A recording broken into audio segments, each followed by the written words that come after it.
তার বড় দুটি বোন রয়েছে, নাম সুকেশিনী ও সুহাসিনী।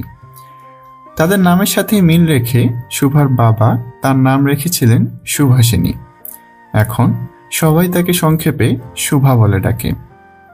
অনেক খোঁজাখুঁজি করে ও টাকা পয়সা খরচ করে শুভার বড় দুই বোনের বিয়ে হয়ে গেছে, কিন্তু শুভার বিয়ে এখনো হয়নি।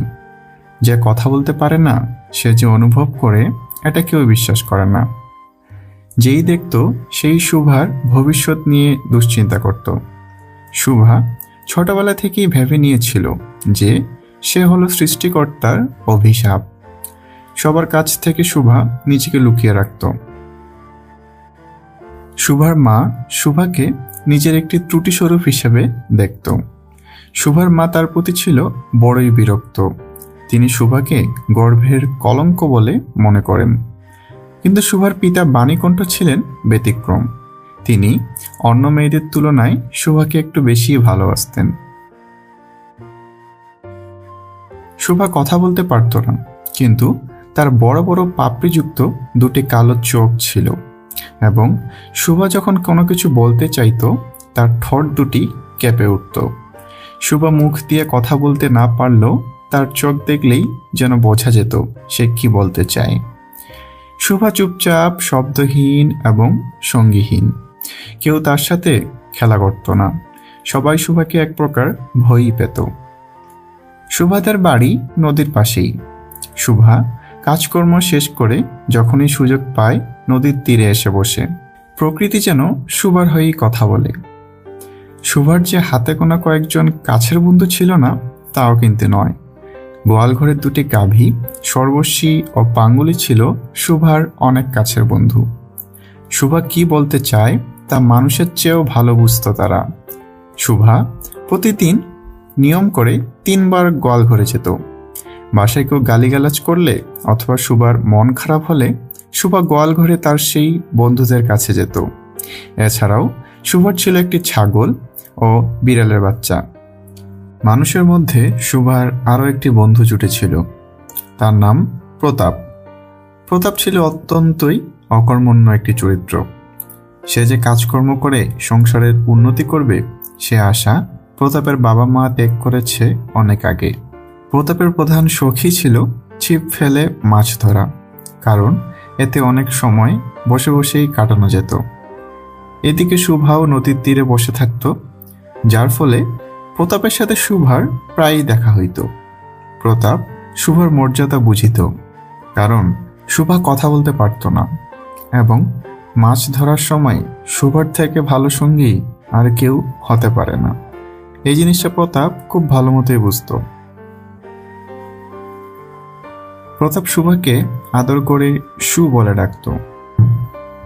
শুভা তেঁতুল তলায় বসে থাকত এবং প্রতাপ ছিপ ফেলে পানির দিকে তাকিয়ে থাকত। শুভা নিজ হাতে সাজিয়ে প্রতাপের জন্য পান নিয়ে আসত। শুভার খুব ইচ্ছে হতো প্রতাপকে কোনো কাজে সাহায্য করতে। শুভা প্রতাপকে জানাতে চায় যে পৃথিবীতে সেও একজন প্রয়োজনীয় লোক। শুভা মনে মনে ভাবতে শুরু করে, সে যদি জলকুমারী হতো, সে হয়তো প্রতাপকে আশ্চর্য করতে পারত। প্রতাপের জন্য সে সাপের মাথার মণি নিয়ে আসত। কিন্তু শুভা তো আর জলকুমারী কিংবা রাজকুমারী হয়ে জন্মগ্রহণ করেনি। সে জন্মগ্রহণ করেছে বাণীকণ্ঠের ঘরে। দিন দিন শুভার বয়স ক্রমেই বেড়ে চলেছে। শুভা নিজেই নিজেকে দেখছে, ভাবছে, নানা রকম প্রশ্ন করছে। শুভা নিজেই যেন নিজেকে বুঝে উঠতে পারছে না। এদিকে শুভার বিয়ে নিয়ে শুভার বাবা মা চিন্তিত। লোকজনও শুভাকে নিয়ে নিন্দা করা শুরু করলো। একদিন শুভার বাবা মা শুভাকে নিয়ে আলাপ আলোচনা করলো। আলোচনা শেষে শুভার বাবা বিদেশে গেলেন কিছুদিনের জন্য। বিদেশ থেকে ফিরে এসে তিনি শুভাকে বললেন, চলো কলিকাতায় চলো। একথা শুনে শুভা প্রচণ্ড মন খারাপ হলো।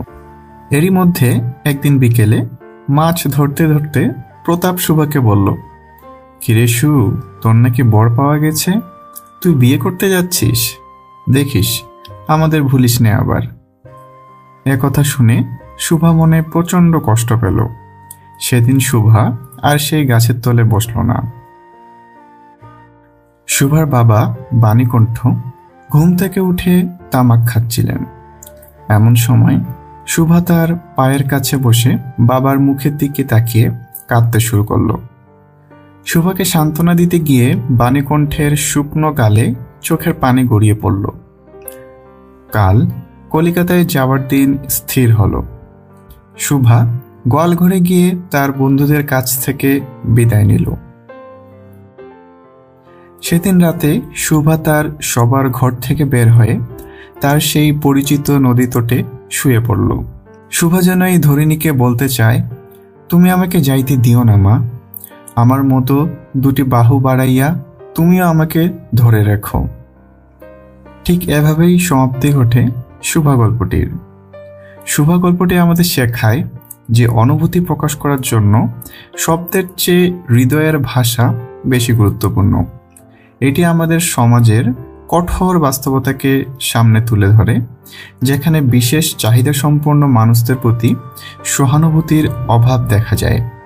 শুভার মতো অনেকেই হয়তো আমাদের চারপাশে আছে যাদের কষ্ট আমরা বুঝতে পারি না।